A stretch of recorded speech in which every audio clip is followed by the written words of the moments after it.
Hello students, today in this video lecture we continue our chapter number 8 body movements. Okay, तो आज के इस lecture में हम rib cage, backbone, shoulder bone, muscles के बारे में स्टडी करने वाले हैं. ओके, तो देखो पिछले लेक्चर में हमने इस चैप्टर में बहुत ज़्यादा का human body and it's movement, joints के बारे में हमने स्टडी किया था, राइट. स्केलेटन के बारे में, उसमें हमने एक्सरे के बारे में स्टडी किया था. अब देखो जो हमारे बॉडी में जो बोन्स रहते हैं वो उनके बारे में आज हम स्टडी करेंगे. अब देखो फर्स्ट है रिब केज. रिब केज क्या होता है? अब देखो उसके पहले आप एक पूरा डीप ब्रीथ लो. क्या करना है आपको? टेक अ डीप ब्रीथ लेने के बाद आपको उसको थोड़ी देर के लिए, मतलब कुछ सेकेंड के लिए उसको होल्ड करना है. एंड जो आपकी चेस्ट है उस पर आपको हाथ से फील करना है. क्या करना है? आपको उसको टच करके फील करना है.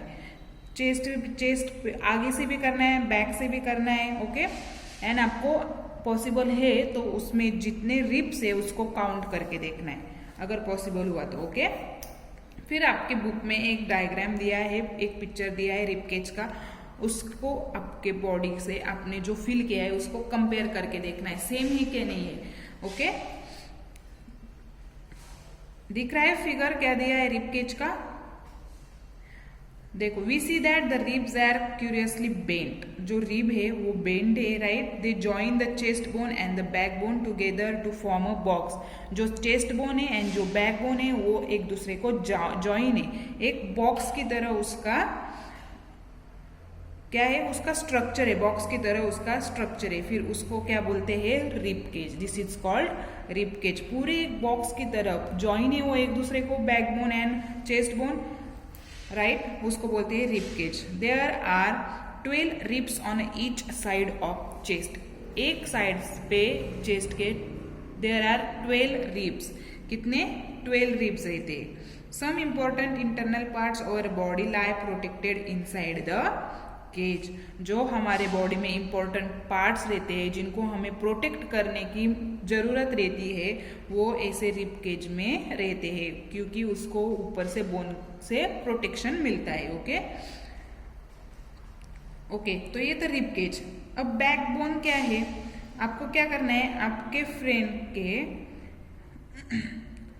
फ्रेंड को बेंड करके खड़ा रहना है. फिर उसके पीठ से, बैक पे से आपको हाथ को घुमा के देखना है, उसको फील करना है. तो आपको ऐसे एक बोन की पूरी लाइन आपको दिखेगी, उसको बोलते हैं बैकबोन.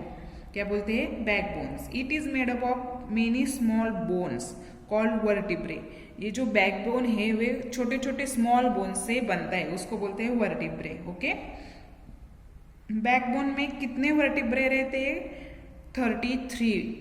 एंड रिब केज में कितने रिब्स रहते हैं? 12 रिब्स. एंड बैकबोन में टोटल 33 वर्टिब्रे रहते हैं. Okay, the rib cage is joint to these bones. जो रिब केज हमने देखा ऊपर का, चेस्ट का जो रिब केज है वो उस बैक बोन से जॉइन होता है. क्या होता है? जॉइंट रहते हैं. If backbone was made up only one long bone will you friend to able to bend. अगर जो बैकबोन है वो छोटे छोटे बोन से बनता है, अगर ये बैकबोन पूरा एक लंबा अगर बोन होता तो आपको फ्रेंड को बेंड हो सकता है, जो आपने उसको बेंड होने के लिए कहा था, या किसी को भी, फ्रेंड को ही नहीं. अगर वो बोन पूरी एक लाइन अगर होती तो आप बेंड हो सकते? नहीं हो सकते. इसलिए वो छोटे छोटे बोन से उसको बनाते हैं, बैकबोन बनता है. ओके, ये था बैकबोन. अब शोल्डर बोन क्या है?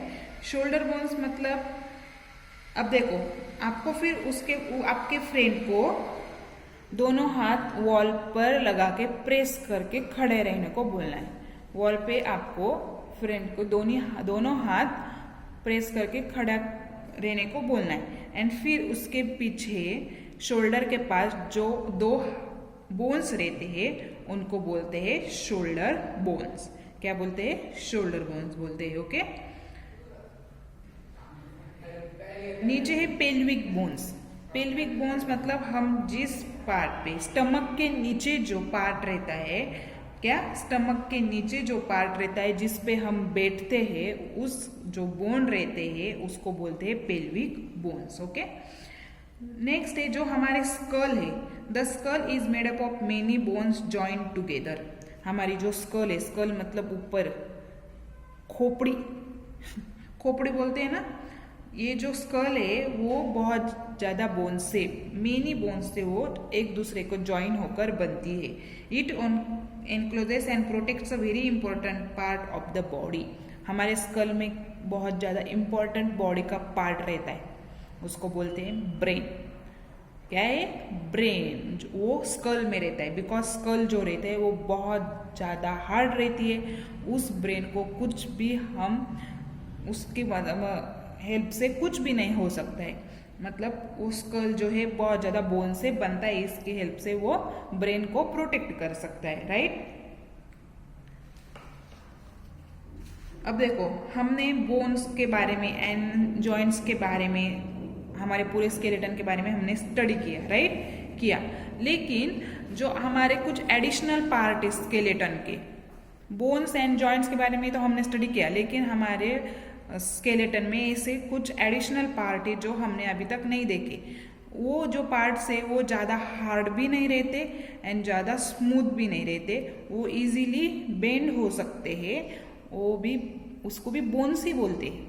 क्या बोलते हैं? बोन ही बोलते हैं, लेकिन बोन ऐसा जो बेंड हो सकता है उसको बोलते हैं कार्टिलेज। क्या बोलते हैं? कार्टिलेज।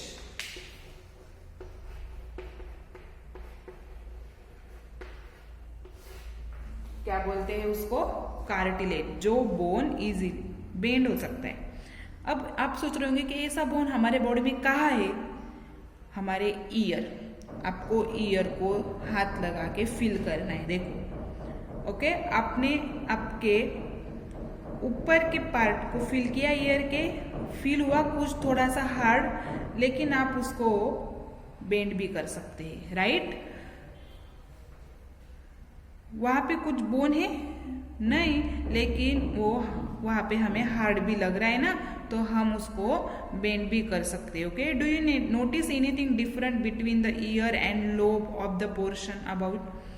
जो अपर पार्ट है ईयर का, उसमें कार्टिलेज है, राइट।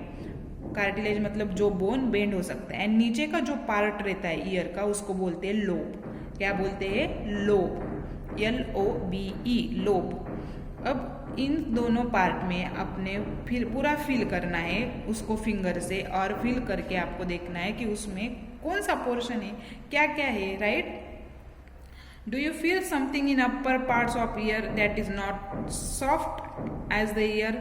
लोब, लोब की तरह, लोब कितना सॉफ्ट रहता है ना, नीचे का पार्ट ईयर का, वैसा ऊपर का पार्ट नहीं रहता है, राइट। तो उसको कार्टिलेज बोलते हैं, जो ऊपर रहता है।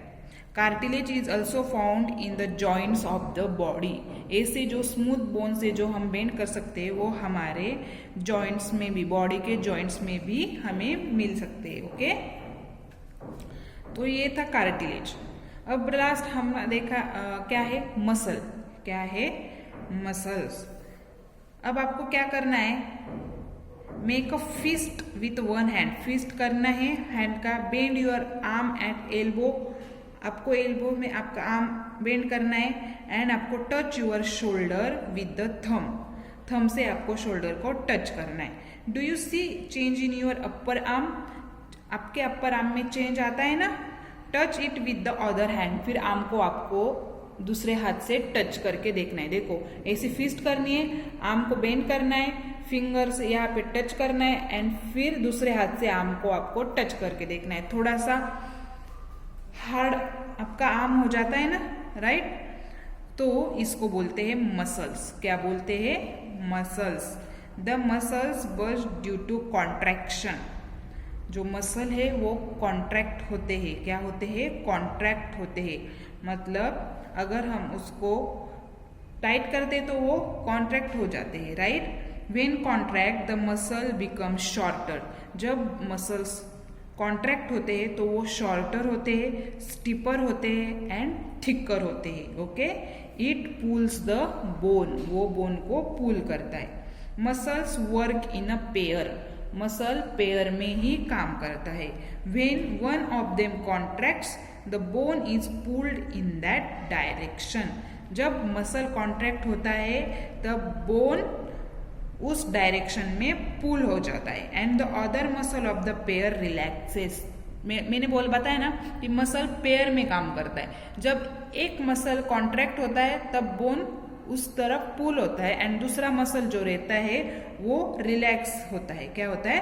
रिलैक्स होता है। To move the bone in the opposite direction the relaxed muscle contract to pull the bone towards its original position. जब हम मसल को रिलैक्स करते हैं तब दूसरा जो मसल रहता है वो बोन को पुल करता है दूसरी ओरिजिनल पोजीशन में आने के लिए। Okay, thus the two muscles have to work together to move a bone. इस तरीके से जो दो मसल्स है वो पेयर में काम करते हैं बोन को मूव करने के लिए। ओके, तो ये था मसल्स के बारे में। अब देखो, हमने बोन्स मसल्स के बारे में ह्यूमन के बारे में स्टडी किया। अब हम नेक्स्ट लेक्चर में एनिमल्स के बोन्स के बारे में एनिमल्स के बारे में स्टडी करने वाले हैं। ओके, जैसे कि अर्थवर्म हुआ, स्नेल हुआ, cockroach, fish, birds, okay, snake, उसके बारे में हम नेक्स्ट लेक्चर में स्टडी करेंगे। Okay, bye.